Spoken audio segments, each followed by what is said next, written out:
Hello, in this series we're talking about typical mistakes in TOK essays. The first video focused on counter-arguments, how to formulate them and how not to formulate them. The second video was about subsidiary knowledge questions or SKQs, what to do and what to avoid. Now let's talk about examples used in the essay to support arguments. As you know, arguments in TOK essays must be supported by examples. Examples come from areas of knowledge. In the old syllabus, First Assessments 2015, essay titles often referred to areas of knowledge. Take, for example, this essay title from the May 2020 exam session. Present knowledge is wholly dependent on past knowledge. Discuss this claim with reference to two areas of knowledge. It was quite a typical structure. Even if the title didn't refer explicitly to areas of knowledge, the expectation was still that students would support their arguments with examples derived from two or more areas of knowledge. In the new syllabus, First Assessments 2022, this has been reinforced. Essay titles will now always be explicitly focused on one or more areas of knowledge. A typical mistake here is that students use non-TOK examples in a TOK essay. A non-TOK example may on the surface look like something that is connected to one of the areas of knowledge, but it is actually not. Usually in non-TOK examples, the focus is not even on knowledge. They're very deceitful, and it's actually really difficult to avoid them. Many students make this mistake. In this video, I will focus on one particular area of knowledge, history. I will give you a non-TOK example that may look suitable on the surface, but it's actually better not to use it. I will also show how this non-TOK example can be tweaked and turned into something more appropriate for the essay. The main idea that I will try to illustrate with these examples is that what we mean by history as an area of knowledge in TOK is history writing, not just events that happened in the past. It is about obtaining knowledge about the past, but not the past itself. It is about historians and what they do. My first example is about Genghis Khan.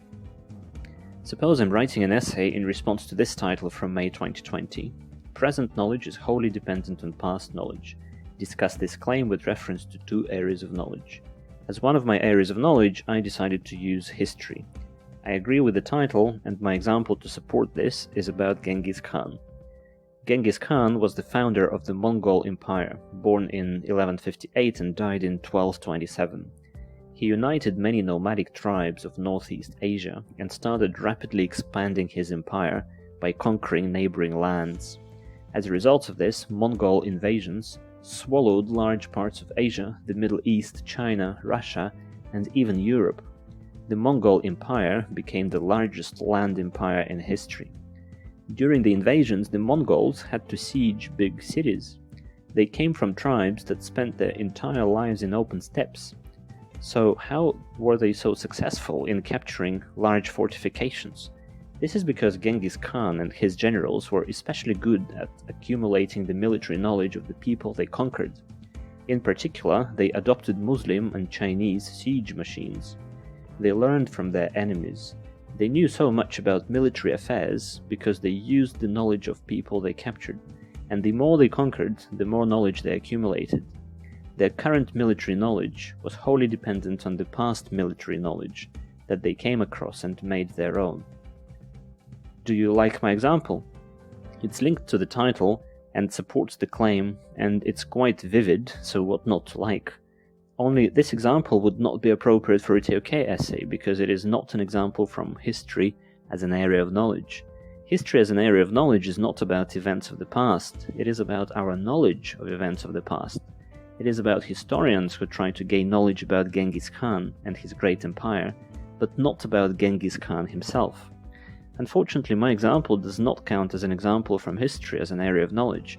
It counts as a real-life anecdote about a guy who lived long ago. The second example is about historians who study Genghis Khan. So how can I turn my first example into something that would be more appropriate for a TOK essay? Let's see. The claim I'm trying to support is that present knowledge is wholly dependent on past knowledge. Applied to Genghis Khan, this means that our present knowledge of the Mongol invasions is wholly dependent on our past knowledge of the Mongol invasions. This seems like a fair statement. Historians, in their study of the past, rely on sources such as written witness accounts. It would probably be fair to say that all the written evidence about that distant period of the past has already been discovered, excavated, and carefully preserved in museums and archives. It is unlikely that we will discover some new evidence about that time, so whatever this generation of historians knows about Genghis Khan and his empire, the next generation of historians will know the same. Present knowledge cannot change because past knowledge will not change. But wait a minute, history is not that straightforward. At the heart of history lies the process of historical interpretation. Historical revisionism is a thing. This is when a new generation of historians rethinks the past, looking at it from a different perspective. For example, feminist history argues that traditional history was written by men and has overemphasized the role of men, so they are rewriting history with a more balanced account of the role of both male and female historical figures. In historical revisionism, no new evidence is discovered. Historians use pretty much the same evidence, but they look at it through a different set of eyes. Applied to Genghis Khan, to what extent is it possible that a new historian will approach Mongol invasions from a different perspectives and gain knowledge about that epoch that previous historians did not have? Actually, it is quite likely. Moreover, examples of such rethinking and rewriting are plenty even today. Many historians portray Genghis Khan as a villain.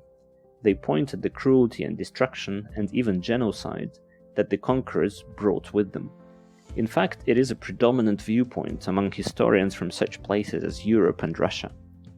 However, some historians portray Genghis Khan as a hero. The difference lies, quite predictably, in which country the historian comes from. In Mongolia and some other countries like Kazakhstan, the perception of Genghis Khan is generally positive. He is seen as a prominent leader, and history writers emphasize his many achievements, such as enhancing connections between the West, Middle East and Asia. He is also credited with uniting numerous tribes, being tolerant to religion, having an impeccable anti-corruption policy. These writers acknowledge that Genghis Khan was a cruel military leader, but they claim that Western historians exaggerate his brutality and underrate his positive role. In summary, there exist different historical perspectives on Genghis Khan and his role in history. These perspectives are not wholly dependent on past knowledge. The evidence we have is pretty much the same, but no new evidence emerges. But new knowledge can still be introduced if the existing evidence is looked at from a different perspective. This example does count as an example from history as an area of knowledge. I can use it in a TOK essay. It is not about Genghis Khan himself, it's about how historians obtain knowledge about Genghis Khan. Do you feel the difference? My first example was about some events in the past. My second example is about how we, or historians, obtain knowledge about these events in the past. The first one is not suitable for a TOK essay because it does not belong to history as an area of knowledge. My second example is suitable.